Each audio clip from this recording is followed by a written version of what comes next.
Birmingham fans, this is an apology on behalf of the preview team here at the League One Lowdown. We apologise for a tweet that we made earlier on in the season, laughing at the fact that you might not get promoted. In hindsight, that was ill-informed and misjudged. We'd like to congratulate you on your promotion and your championship success this season, and we look forward to seeing what you can do in the second tier of English football next season. All the best, and thank you for joining us this season. Hopefully now we can move on, be friends, and get on with this episode of the League One Lowdown preview show.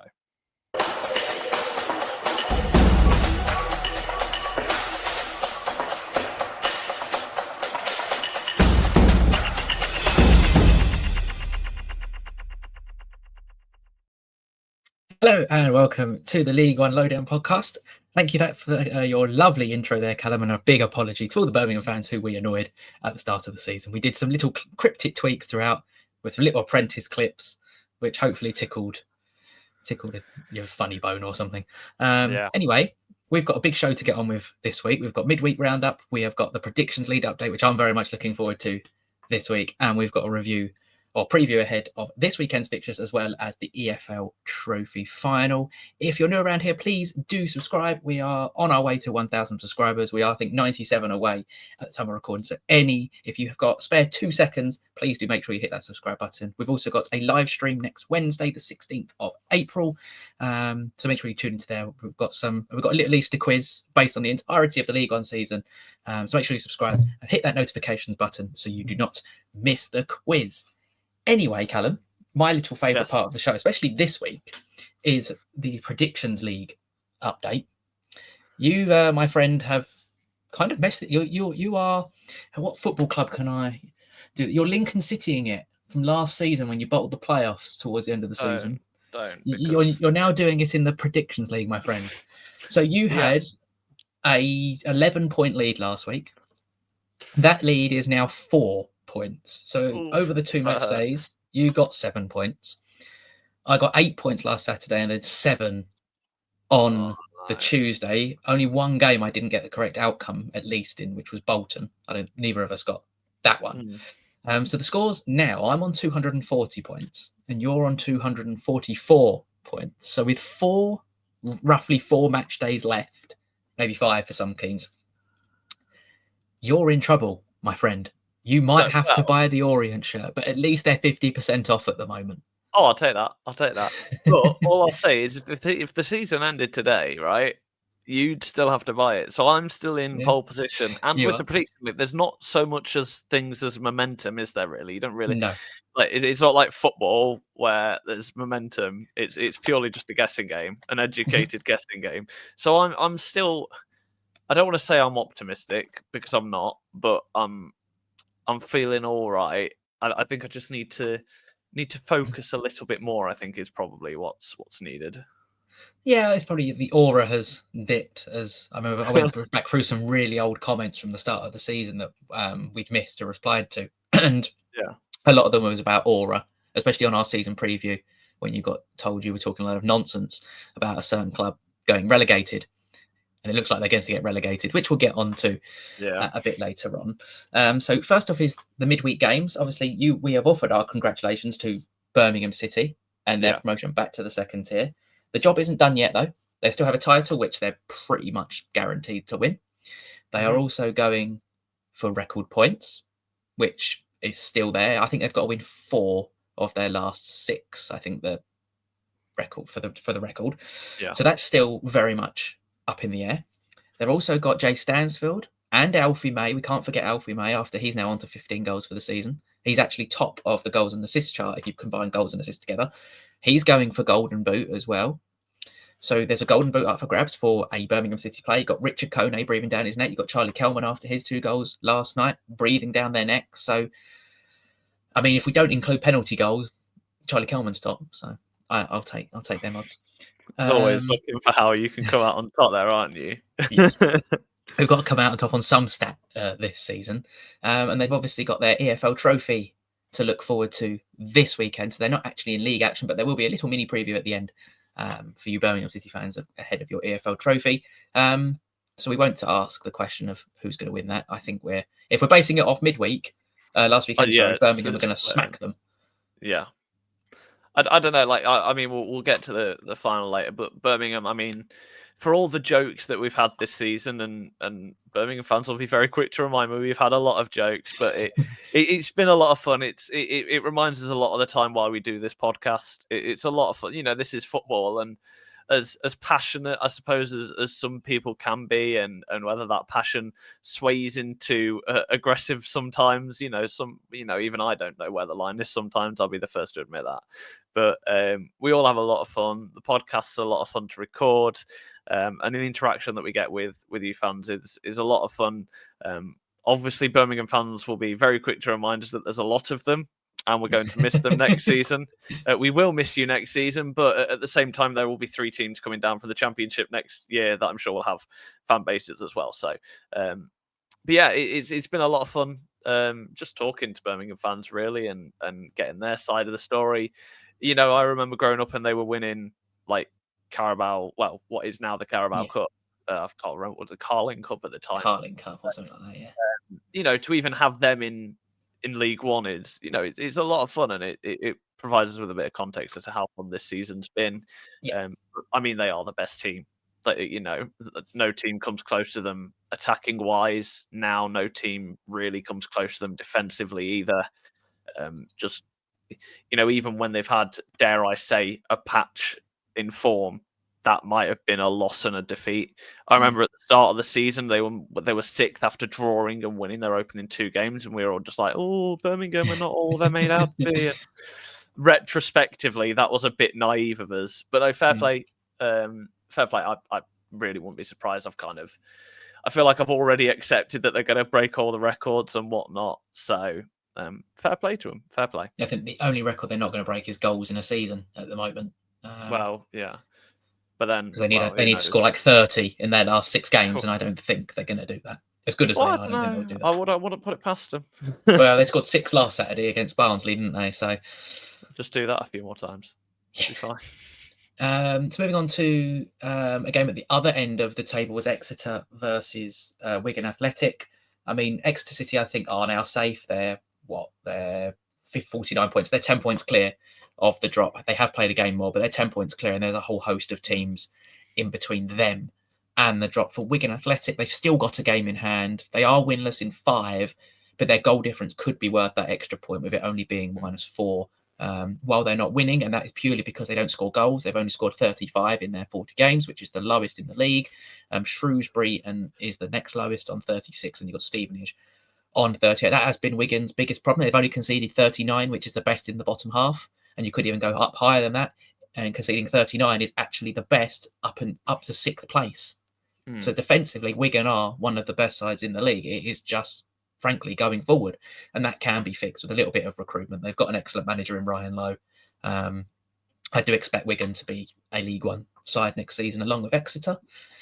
Yeah, I think they're both fairly safe now. I mean, Wigan, it depends on that game in hand, because if Burton win their game in hand, they're on 42 points, and if Wigan lose that game in hand, I don't know if their game in hand is actually against each other. I'm not sure, because there are 4 teams in the league that have got games in hand. The other 2 being Stevenage and Birmingham. I'm not sure who's got to play each other off the top of my head, but I think it's going to be interesting as to which side, if Burton do get 3 points in their game in hand and Wigan don't, then I think it does drag Wigan into it.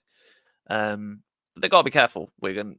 They're the one of them that they're kind of drawing their way to victory, and back-to-back draws against Orient and now Exeter City.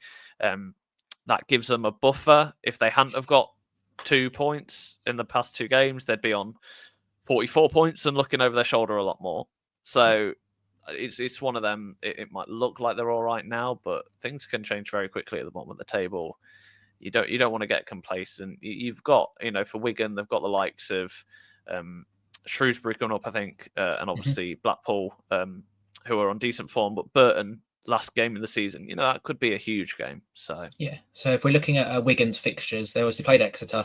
They've got Wrexham, they've got Shrewsbury, they've got Rotherham, they've got Blackpool. Then their game in hand is Burton, and then they've got Northampton. on the final day. And for Burton, they've got Huddersfield this weekend. They've got Exeter. They've got Birmingham. They've got Cambridge, Wigan, and Charlton. So that I just realised I was reading. I was reading the fixtures backwards weirdly. So but Burton towards the end of the season though, that's huge, isn't it? On the 29th of April, that could be that that game. Crunch game. I imagine that is the game that will probably decide the relegation zone in looking forward. But there you go. And we've also got Bristol Rovers in there. We're going to get onto a bit later on. Wycombe got a vital 3 points last night. Again, now 3 points off Wrexham. And a little fun statistic for you: since Mike Dodds came in, Wycombe have actually conceded the least goals in League One. Like, considering their form has been patchy, I think it's fair to say they are, defensively at least, one of the best sides in League One. Away from home, they are the best side. At home, they've been, I think, inconsistent. I think it's fair to say at home. They, as we know, they've got a goal scorer in Richard Kone, who we don't think will be there next year. I don't think. I think he gets a championship move. Yeah. But we know they're well funded now, Wycombe. So they'll probably just go out and get a replacement. So it looks like it'll be a playoff season with 5 games to go. They're 3 points behind Wrexham, and Wrexham do have one of the easier runs to the end of the season. They've got to play Wigan. They've got to play Bristol Rovers as well, Wrexham. So there's 2 of the sides fighting for their lives, and they've got to play them. So you could say they've got an easier run to the end of the season. They've got the experience in their squad as well, which I think will help them over Wycombe. And I think Wycombe, it will probably affect them more going into the playoffs if they're not in the top 2, purely because they've been there all season. And we know from a lot of history, other than really Sheffield Wednesday, the team that finishes 3rd, unless they're on like form and have come up from like 5th place towards the end, they generally don't win the playoffs. The thing that interests me about Wycombe Wanderers is if you take aside the Rotherham game, which we know was a bit chaotic in the last 20-30 minutes, right? They've scored 2 goals in the last 4. And for me, for a side that has relied so much really on its forwards this season is quite concerning. It's all well and good saying that your strikers are in form at the start of the season. Obviously, we know how good Kone is, how good the other forwards are. It's not just him this season, but you want your forwards to be firing. I mean, I'd rather have my strikers really struggling at the end of the season, at the start of the season, and firing now. So if you're going into a playoff fixture, they know where the goal is. I'm not saying they don't know where the goal is, but it's one of them that you want your strikers to be hitting form at the right time. And it looks like they're really struggling. Whether that's to do with Dodds' system, Wycombe fans, I'd be interested to know. You probably have a greater understanding of the tactics there. But is the system there almost like stifling the creativity towards the front of the pitch in order to make sure, as much as we say they've barely scored, they have also barely conceded. They've conceded 1 goal in the past. They've scored 2, but they've conceded 1 in the last 4. So they're doing great, in terms of that. But it's just confusing to see them not scoring, which was what they were known for at the start of the season. Yeah, it's that 0-0 draw that's kind of stifled them that they had against Shrewsbury. Because if you 100%. Theoretically, I know it's all theoreticals, but you give them the 2 points, they're a point off Wrexham, and this 2nd place race is extremely tasty. The only thing in Wycombe's favour as well is they do have that better goal difference, and goal difference at this stage in the season could be worth an extra point. I look at someone like a Bolton and a Reading, they've got +8 and +4 respectively. And then you look at teams below them, it's +13, +16 and +10. This goal difference could be worth an extra point going into the end of the season. But speaking of Huddersfield, sacking Michael Duff's not exactly gone to plan. Just 2 wins. They obviously had that humongous victory against Crawley, and everyone's thinking, we're going to turn a corner. They preceded that with 2 losses, a 4-0 to Charlton and a 1-0 to Lincoln. They then went and beat Mansfield, who have now lost 3 in a row.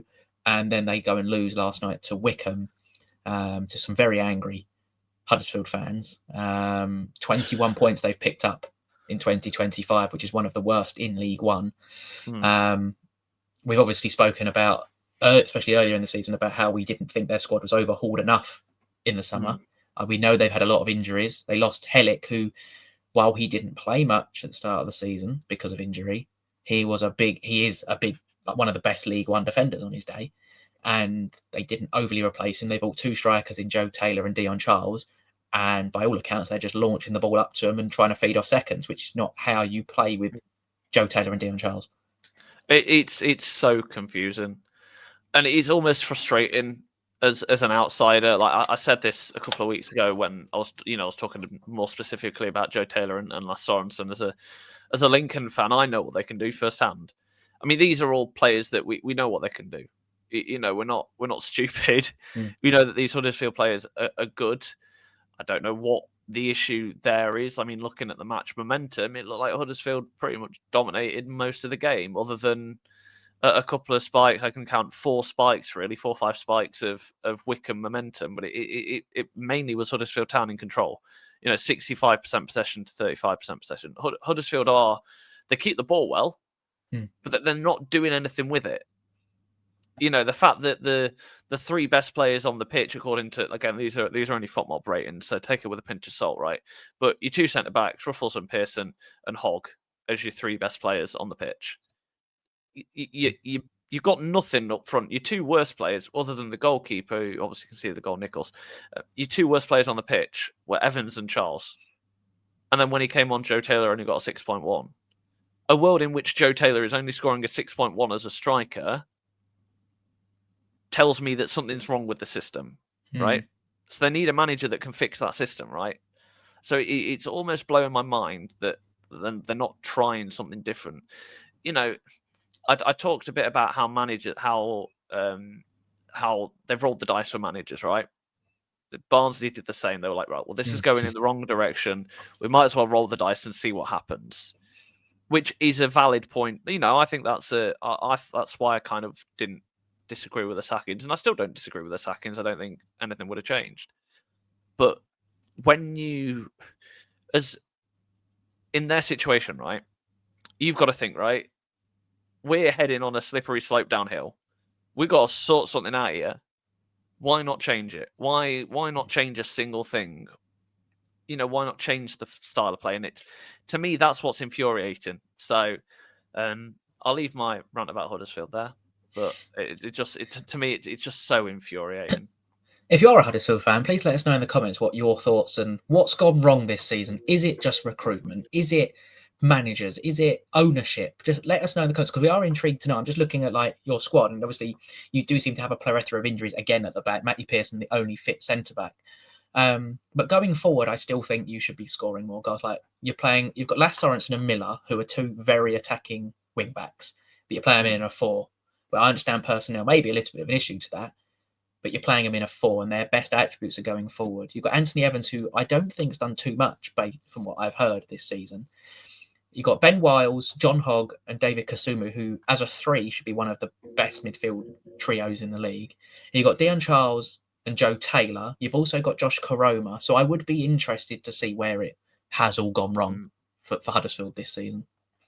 Yeah, it's so confusing. It really is. Like I could rant about it forever, but we're almost halfway through this podcast. We're not even got onto the preview part. No. So. And while you're in the comment section, if you're typing a comment, please subscribe to the channel. Moving on to the final bit of the review then is Leyton Orient keep their slim chances of a playoff hope alive with a 3-2 victory against Mansfield. My heart in this game probably couldn't take much more of it.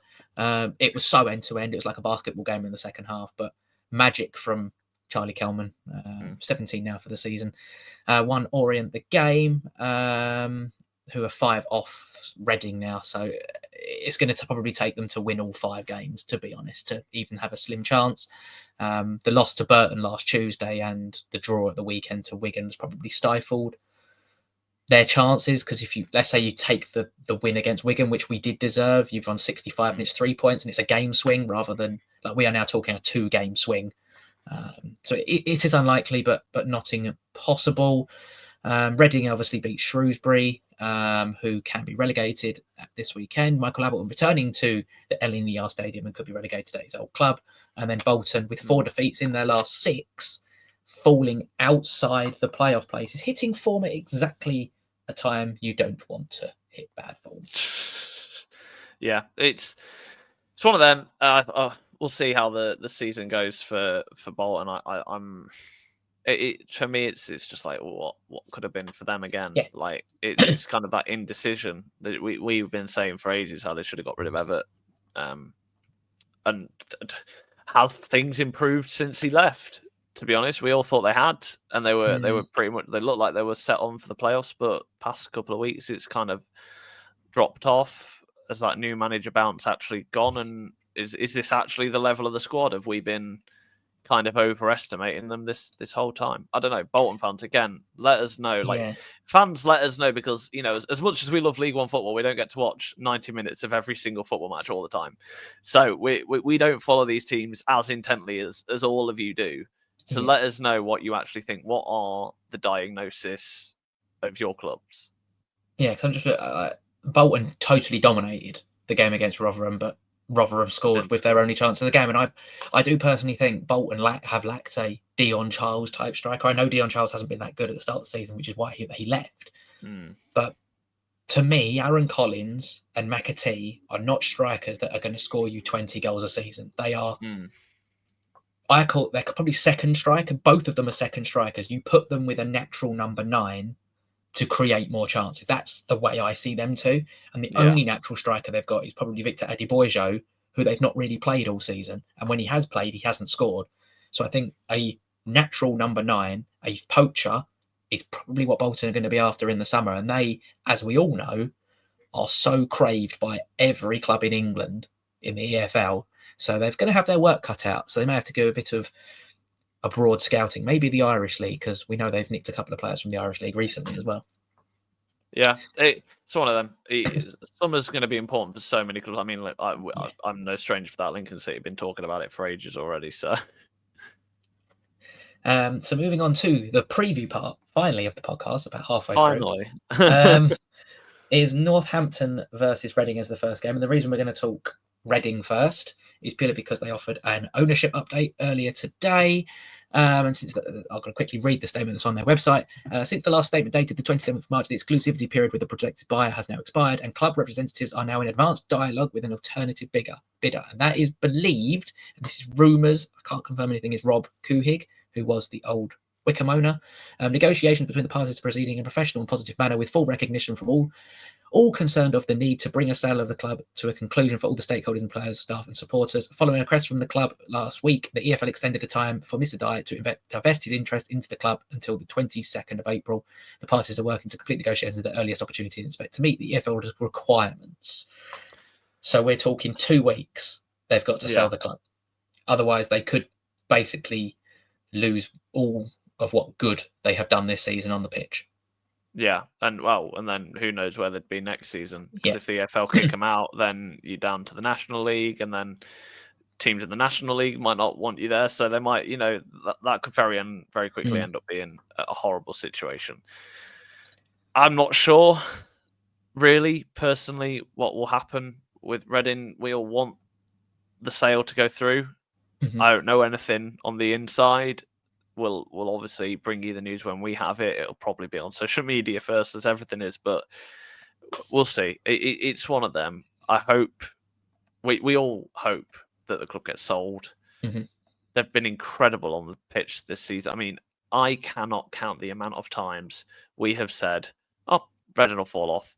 Yeah, it's halfway through the season. Reading will fall off. They've not, and even just looking at their form is the best out of all the ones looking to get 6th. They're the only team that haven't obviously Leyton Orient have lost 1, drawn, but no other team has. They're just in the best form. I don't know how to phrase it, but Reading, they're the team to beat going into the playoffs. I don't want to say the team to beat, but they're the team to beat for 6th place now. They're on track to get it against Northampton. Again, Northampton Town, they might not be in trouble. I don't know. Yeah, it's difficult, isn't it, with Northampton? It's really difficult. I've said they'll finish 5 points above the drop. They're currently 7th. So using that analogy, they're probably going to lose this weekend. But yeah, it is interesting for Northampton. Obviously, they got that win last time out against Peterborough United. Again, a result that I don't think anyone in their wildest dreams would have predicted, but that's Peterborough United for you. Yeah. And then Reading, they are just incredible. I would go 2-0, to be honest. Okay, I've gone for 2-1 to Reading. I think Reading will also win. It's also worth mentioning for Northampton, they are 7 points clear, but have played a game more than Burton, yeah. Burton. So that will be interesting because since Kevin Nolan's at charge, Northampton are mid-table, to be honest. Yeah. So we will see with them. Reading are 15th in the away table on points per game with 22 points from their 20 away games. So as you can tell, near enough 40 of their points have come at home, which is, I think, the third best in the league behind Birmingham and Wrexham. So which is why they're so high in the table. So moving on to the second preview game, it's a tale of both ends of the table. Burton Albion versus Huddersfield Town. We've obviously spoken about Huddersfield already. They don't have a clean sheet in their last 10, which is also rather concerning. Burton, as we've mentioned, are 3 points from safety with a game in hand, and they've only picked up 17 points from their 19 home matches.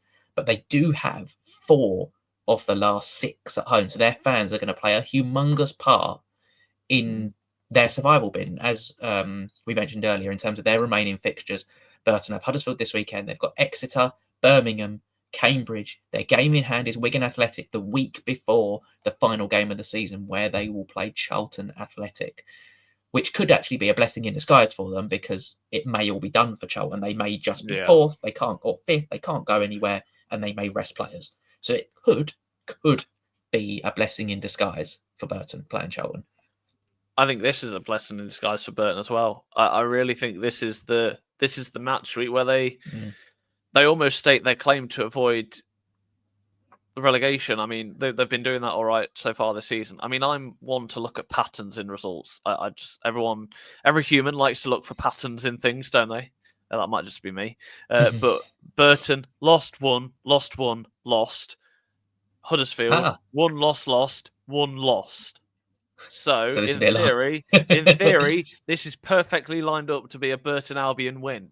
It's perfect, and I wouldn't even argue that. I mean, obviously we know Burton came unstuck against a very good Wrexham side, but if I remember correctly, they were down to 10 men for most of that with Charlie Webster seeing red. That will be a loss. You know, he is one of their better players, I think, this season. But I mean, it's Burton Albion. It's I don't want to say this mentality comes into it, but Burton's Stadium, having been there and had many school functions there as I was growing up, Burton Stadium is a lot smaller than Huddersfield Town's. You know, and that we see it in the FA Cups. Does that play a role? I don't know. It big club, small club mentality kind of thing, maybe. I kind of back Burton here. I think it'll be tight. I think it'll be 2-1, but I think Burton might get a result here. Okay, I've gone for a 1-1 draw in this one. Okay, yeah, I can't see anything but a draw. But who knows? Who knows with football? It'll probably be 4-4 knowing. The patterns say it will be a Burton win, so I have to go with. I mean, this is my autistic mind at work here, but it has to be a Burton win. If you get 3 points there because you've just looked at a pattern and got it, then yeah, fair play. Moving on to a team that does need 3 points, Bristol Rovers against Exeter. 5 defeats in a row for Bristol Rovers, sitting just above where Burton Albion are. There's a buffer as well to Northampton of 4 points. They're behind. 5 defeats in a row. No clean sheet in their last 6 as well. Even their patchy or their really decent home form is starting to take a bit of a pummeling. Inigo Calderon in his first managerial job as well, he's never going to have experienced this as a manager, and it's very different to experiencing it as a player. I don't think many people expected Bristol Rovers to be in the position they were at the start of the season. I know they've had injuries to their front line, but I definitely didn't expect Bristol Rovers to be where they are. And the question, if you are a Bristol Rovers fan, let us know in the comments, would you have been in this position if Matt Taylor was still in charge? Which is what I want to know, because I personally think Matt Taylor is a very good League One manager. And I don't believe you would have been in this position, but I would be interested to know your thoughts. Exeter have no clean sheet in 4. They don't have goals in their games, less than 2.5 in 9 of their last 10 games. And as we mentioned earlier, they're 10 points clear of the drop zone. Very much feels like they're running out of steam. I think Bristol Rovers, that you don't win lose 5 on the trot, I think it is now, without just being tired. I mean, I know it's the end of the season, where they don't have the squad depth that they need to get to the end of the season. It is worrying for them. It really is. They are the out of form team in league, like in League One. Like, I mean, Shrewsbury, they are down, but they've got better form. Only just marginally. It is one draw better form, but it's better form. So Bristol Rovers I really worry for, but Exeter's away form isn't ideal. My geography of the southwest isn't the best, but it's not the longest distance from Exeter to Bristol. It's one of their. I think it must be their closest away day for Exeter, surely. This season, it probably will be. I can't think of any team in our division closer. We've been questioned on our geography many times this season. We've been questioned, so. But off the top of my head, I did all right in GCSE geography. So, yeah, I kind of back Exeter here. Like, if you'd have asked me 5 games ago, I'd have thought, okay, Bristol Rovers at home, they got all right home form for where they are in the league, but that has been decimated. Exeter, fairly average at the minute away from home, but that's all you need to be. So I reckon a 1-0 win for Exeter. Okay. Maybe. I think Bristol Rovers will stop the rot, but I think it'll be a draw, and I've gone for a 2-2 draw. And if you're interested in Bristol Rovers' last games, they've got Exeter, Wrexham, Stevenage, Reading, and then Blackpool. So a team in Exeter who are probably safe. Wrexham fighting for something. Stevenage comfortable in mid-table, but as we know with Stevenage, they're extremely difficult to beat. Reading fighting for something. Blackpool still in the mix at the moment, but may not be at the end of the season. Moving on to a game that's probably not got as much on it as it would have done a couple of weeks ago is Cambridge versus Charlton. While Cambridge have had a little bit of a resurgence, unbeaten in 4 with 3 draws and a win. They're still 7 points from safety with 5 to go. So it's unlikely that they will get out of it. They've got Charlton this weekend, obviously, Huddersfield, Orient, Burton, and Birmingham still to play. So you've got to win all 5 games, and it's very unlikely that they're going to do that. For Charlton, they look set for a 4-4 5th place finish now. I think the gap's too big to 6th place, and the gap is now a bit too big for 3rd place because we're talking 2 or 3 games of an overturn after a draw last time out. So for me, I don't really have too much to say on this one at this point in the season. Charlton set for playoffs, and I think Cambridge will be a League 2 side next season. I mean, Cambridge, if they do win if they win all 5 of their remaining games, then I'll do something crazy. I don't know what it is yet, but I'll do something crazy. But only that would just see them to the 50-point mark. Given where Northampton are, you'd imagine they'll get 4 more points this season. So to Wigan, Mansfield, Peterborough, and Exeter, who are the only teams not to hit the 50-point mark so far. You'd imagine they will all get there, whether Bristol Rovers will or not. I don't know what the magic number will be for safety this season, but if it's 50, Cambridge United just aren't getting there. They're just not. Charlton look very impressive at the minute. I know a lot of their fans were very disappointed with their performance against Lincoln City. I just think that was James Collins being James Collins, to be honest. He just is a great striker. And Lincoln are very good. Lincoln have been known to just frustrate the top teams. I mean, you saw their 1-0 win against Huddersfield and a slight defeat to Wycombe Wanderers. Lincoln are good against the top sides. They're very good at frustrating them. We'll talk a bit more about the Imps later on. I just see Charlton breezing this. So I'll go 3-1. 3-1. Okay. I've gone for 2-0. I think Charlton defensively are an extremely strong outfit, and Cambridge to me just aren't. Moving on to another game that has a little bit more riding on it is Wigan versus Wrexham. We estimate if we're going off 50 points, Wrexham need 4 points. Wigan need 4 points to stay up. Wrexham with 3 points with 4 games to go. The gap still being at 3 points. You're talking it's squeaky bum time. But the thing with Wrexham is they've got a very experienced manager in Phil Parkinson. I'm going to try and compare it to Wycombe. They've got an experienced manager to someone who's near enough in their first job other than a caretaker spell at Sunderland. Yeah. You've got a squad of players who have experienced, most of them anyway, back-to-back promotions from League 2 to National League to League Two, League Two to League One. So they know what it entails at this point of the season as well. So I just can't see past anything in my head that says Wrexham won't get through these final 5 games with any issues. They've obviously got one of the easiest runs as well, based on teams' points per game in the top 6. So I do think this is Wrexham's to lose, and it should be. They scored 12 of their 22 away goals in the first 30 minutes of game as well, so they're extremely fast starters away from home, let alone they don't really score too many away from home. And for Wigan, while they've got 3 draws in their last 5, they, like we've mentioned earlier, they're the lowest scorers with 35, 7 clear of the drop, and they've conceded 8 of their 22 home goals in the 90th minute or later. I mean, for Wrexham, there's the added incentive of, if they win, I don't know if a draw's enough, but they need to win definitely to stop the Birmingham City title party. That they'll want that. I think for Wrexham, is there this idea that they're always the princess, or always the prince, never the king, or whatever. It's always the bridesmaid, never the bride, and that sort of sentiment, because they don't seem to win league titles. They didn't win League Two last year, did they? I don't think so. Yep. Off the top of my head, that was a year ago. I've slept since then. But so they'll want to at least delay the Birmingham title party. Obviously, Birmingham could, in theory, win the league title and the EFL Trophy within, I think it's about 26 hours, isn't it, or something, with kickoff times. So I don't think it'll happen, though. I think Wrexham will win 3-0. 3-0. Okay, I've gone for 2-0 to Wrexham. And like you say, Birmingham will be champions if Wrexham fail to win. Wrexham have to win, because they'll have 4 games left, 12 points. If they draw, it's 82, and plus 12 to 82 is 94, and that'll still be a point off Birmingham. You never really want to see someone win the league title with the players not on the pitch as well. I mean, at least give us a trophy lift against, at least for the fans, give them a trophy lift. Is it still called? I still call it St Andrews. I think it's St Andrews at Knighthead Park, I think it's called. Yeah, but just give them something fun at home. But anyway, I digress. That was a Wrexham preview, heavily inspired by Birmingham City.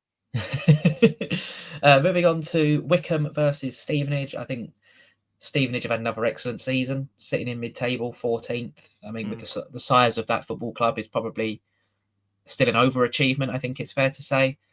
For Wycombe, they do they have one of the lowest average attendances in League One, so it's another decent achievement to be at the top end of League One. Like we said earlier, they've conceded the least goals since Dodds appointed. They're 4 points clear of fourth, 3 off third, so they're slap bang in the middle in third place. And they've got 39 points at home, which is the worst out of the current top 6 of Wycombe. And if you're looking, I know they've got the best away form, but to me, in my head, to win titles and get promotion, you need to have excellent home form. I mean, for me, this is 1-0. Like, it screams 1-0. Stevenage, we know, don't score or don't concede many, recently anyway. And Wycombe, we know they've not been scoring many recently, but I still think they've got enough to get past Stevenage here. So I'll go 1-0. Yeah, I've gone for 2-0 to Wycombe. Barnsley versus Bolton is next up. Obviously, we've discussed Bolton already. And for Barnsley, the manager change has gone completely wrong, quite frankly. We said at the time we thought it was harsh sacking of Darryl Clark. We didn't think he was fairly backed. And it's not overly gone to plan for Barnsley. They're now down in 13th place, 54 points. Even Rotherham, who we basically slated all season, are now above them. And Barnsley are in the bottom half of League One. In terms of their home form, Barnsley, only Mansfield and the current bottom 4 have a worse home form than them this season, which is just ridiculous. I'm sorry, but Barnsley cannot operate like that. Darryl Clark's been thrown under a bus. Some of the players at that football club are good enough. Kilo Dunn is my example. He's it's been about class above for Barnsley this season. We know they lost Nicky Cadden. We know they lost Devante Cole, who I wouldn't be surprised if he ended up back there next year. He's barely played at West Brom and hasn't scored it when he's played. So don't be surprised if that happens. But I think the whole ownership, players, staff can all feel like they've not done themselves justice. I think this season. I think it's worth going back to a really, really old episode of League One Lowdown.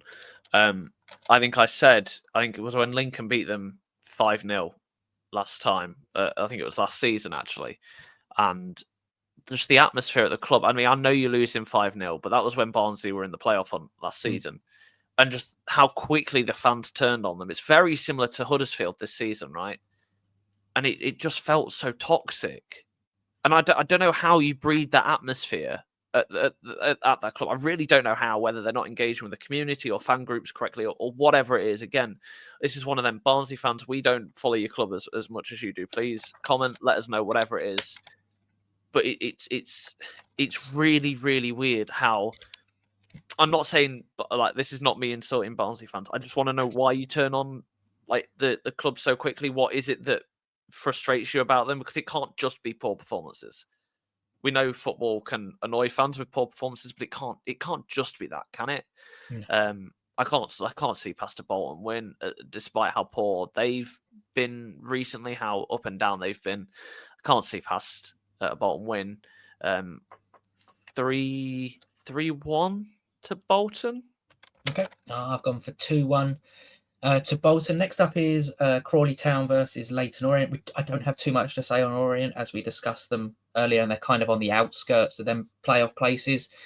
Crawley, after their mini revival, they've now had 2 defeats in a row, so they're 6 from safety and have played a game more. So it's looking ever bleak for Crawley Town, as much as Scott Lindsay did an excellent job getting into League One. He had his squad amputated. He then left, took some of the players, came back.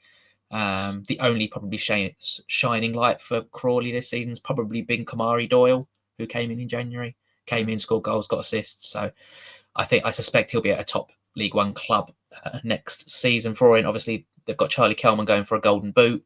The would-be top scorer in the league without penalties, as we mentioned earlier. With the 5 to play, Orient need to win all 5 to get into the playoffs, but they do have Huddersfield and they have Wycombe still to play. I mean, the interesting thing is that we'll look back in the future, and April Fool's Day, the 1st of April, really was Crawley Town's undoing. That last-minute defeat to Peterborough United, that seems to be what's doomed them. I think if you get a point from that, then do you go on and lose to Stevenage 3-1? Yeah.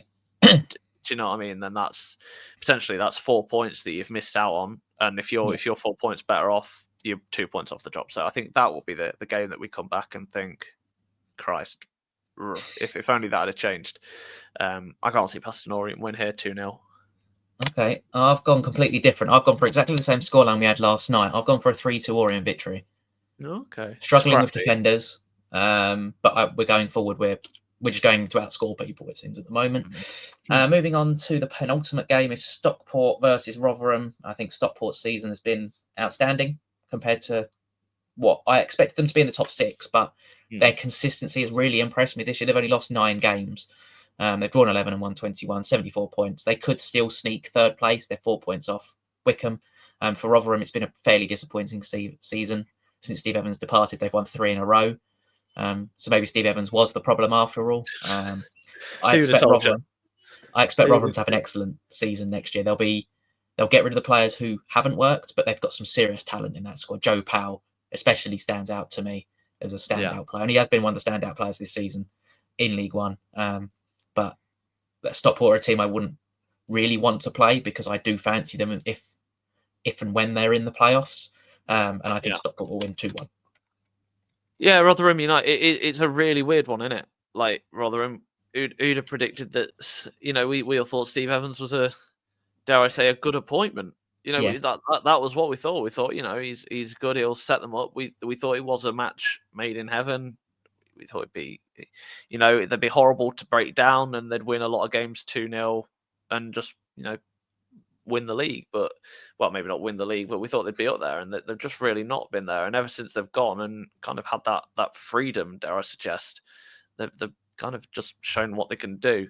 And I think, I don't know whether this is the game their winning run ends. Bolton was an impressive win. Blackpool, again, another impressive win. But it's one thing to beat a team chasing the playoffs. It's another thing to beat one in it. I kind of think Stockport probably have, dare I say, that bit more, I don't want to say swagger, but do you know what I mean? They just have that mentality at the minute. Yeah. So I think Stockport wins this. And I think 2-1, probably the score to go. Same as me. And then the final game before we quickly wrap up with the EFL Trophy Final is a game that could see our first relegated team, Shrewsbury Town, Michael Appleton, going back to a club he managed. He got to a League One player final with the likes of Morgan Rogers, Brendan Johnson. Didn't get them promoted. And he's coming back to get relegated with his new club. Yeah, almost picturesque, isn't it, really? Michael Appleton's reputation at Lincoln City is very polarised. A lot of people like him for how successful he was at the club. A lot of people dislike him for how he left the club and all the fallout there.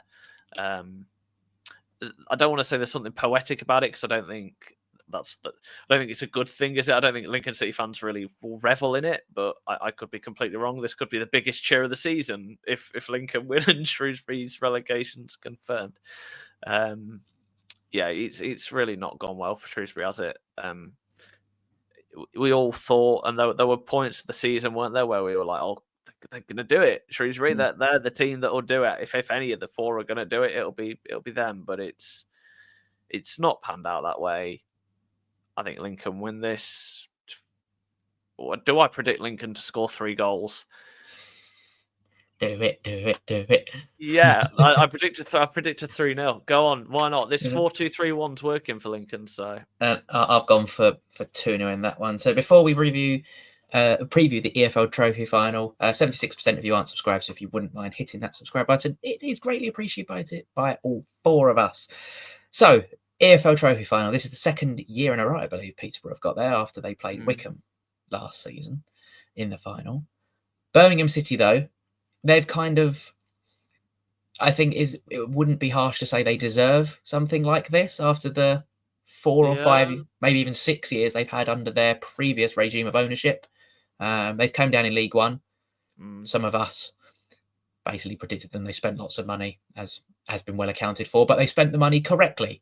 I think it's fair to say. Chris Davis has got a camaraderie and a togetherness in that squad, and individual ability only gets you so far. Their squad that they've built is ready for the Championship. I think that's fair to say. They've recruited for the Championship. I can't see anything but Birmingham winning this trophy and winning the league, probably going to get record points, and winning the EFL Trophy probably wins Chris Davis Manager of the Season, I would suspect, as well. Yeah, I mean, I don't think there's been any, for as good as Stockport have been. Wycombe obviously changing managers halfway through. Wrexham, I don't know if Phil Bogerson deserves Manager of the Year. I don't know whether they've been standout enough for that. And I can't think of a manager, obviously Reading having changed manager. If Reading had one manager all the way through, I think it would have been a different story. But I agree. He's got the longevity that no other manager in the division has, I suppose, in terms of the fact that he's lasted a full season, which is very rare. I did have a proposition for this one. Triple points. It is the biggest game of the EFL of the League One season in terms of it's the only game that stands. I'll do double points. We'll do a Abu Dhabi finale. We'll do a double points then. I think that's fair. And I think Birmingham win this 3-0. I don't think Posh lay a glove on him. Back-to-back defeats going into this game. Double point. I'm going to go 2-1 to Birmingham. A repeat of Tuesday night. Yes. I don't think it'll be as walk in the park as people think. The pressure's all off Peterborough. The pressure is all on Birmingham to win this trophy. Yeah. But obviously they've got Kwame Poku back, Peterborough. He's back in form. So I think he's going to be a big part in this final. But I just think the strength of Birmingham and individual talent will shine through. Okay, so double points. Interesting. So double points. Let's see. That could hugely backfire. In respect, I shouldn't have. So theoretically, the correct score, you get 6 points, and I'll only get 2. So it's a 4-point swing. Yeah. Or it's a 4-point swing in your direction as well. And that puts me in the lead as well. So it's all getting a bit tasty towards the end of the season. If you have enjoyed, make sure you leave a like, subscribe to the channel, follow us on your preferred platforms. Jamie and Seb will be back early next week, for the review show. And then we've got our Easter bonanza and quiz live stream next Wednesday. So hit that notification bell so you don't miss the stream. Thank you everyone for listening. Take care, and we'll see you all next time.